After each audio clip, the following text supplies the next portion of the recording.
Ed Gein, the real-life monster who inspired Hollywood's nightmares. In the small town of Plainfield, Wisconsin, life once moved at a slow, peaceful rhythm. Neighbors trusted each other. Doors were left unlocked. No one could imagine that in the heart of their quiet farming community lived a man whose dark obsessions would one day horrify the world. His name was Ed Gein, the man who turned nightmares into reality, and whose crimes would inspire some of Hollywood's most terrifying legends. The making of a monster. Edward Theodore Gein was born in 1906 to George and Augusta Gein. George was a violent alcoholic. Augusta, a fanatically religious woman, ruled the family with iron faith and fiery sermons. She preached that the world was full of sin, especially women. To her, they were vessels of temptation, and she made sure her sons believed it too. Ed grew up isolated, forbidden from making friends, shielded from everything except his mother's voice. He worshipped her, feared her, and depended on her completely. When she finally died in 1945, something inside Ed broke. The only person he ever loved was gone, and without her, the quiet little farmhouse in Plainfield became his prison, a shrine to the woman he could never let go of. The house of horrors. For years, Ed lived alone. He boarded up his mother's room to keep it untouched, dust settling like a sacred relic. But behind closed doors, something strange began to grow.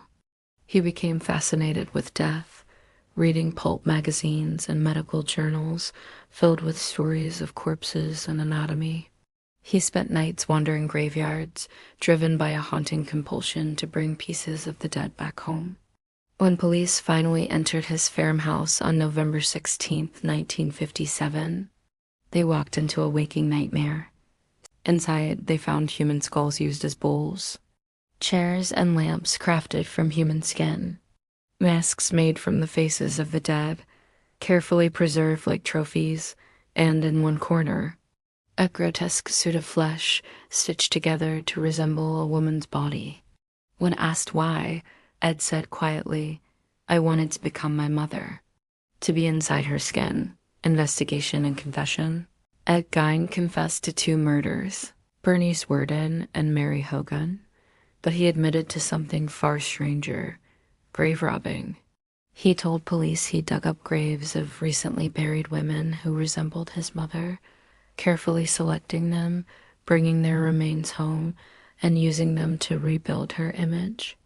Investigators described him as calm, polite, almost childlike. There was no rage, no sense of guilt, just a man trapped in his own twisted fantasy. Psychiatrists diagnosed him with schizophrenia and severe psychosis, declaring him unfit for trial. He was committed to the Central State Hospital for the Criminally Insane, where he would spend the rest of his life. The mind of Ed Gein. To understand Ed Gein is to step into the fog between grief and madness. He wasn't driven by lust or cruelty, but by obsession. His crimes weren't about power. They were about longing. In his mind, he wasn't defiling his victims. He was resurrecting them, trying to fill the hollow silence left by his mother's death.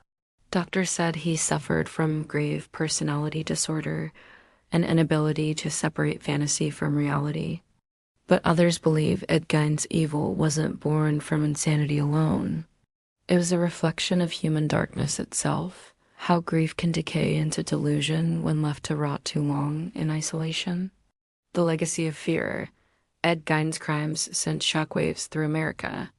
Reporters called him the Butcher of Plainfield. And while his farmhouse was burned to ashes in 1958, his story lived on, inspiring the twisted minds of filmmakers and writers for decades. Norman Bates in Psycho, Leatherface in the Texas Chainsaw Massacre, Buffalo Bill in The Silence of the Lambs, each a reflection of Gein's darkness, reshaped, reimagined, and amplified for the screen. But the truth is far more terrifying. Because Ed Gein wasn't a monster in a mask. He was an ordinary man, a neighbor, a handyman, someone you might never look twice at, Ed Gein died in 1984 at the age of 77 after nearly 3 decades in mental institutions. He was buried beside his mother, the woman who began it all. Today, his grave stands vandalized and unmarked, a fitting symbol for a man who erased the line between the living and the dead. In the end, the story of Ed Gein isn't just about horror. It's about loneliness, obsession, and the terrifying truth that sometimes the darkest monsters are born from love. EchoVerse, where history whispers and the darkness remembers.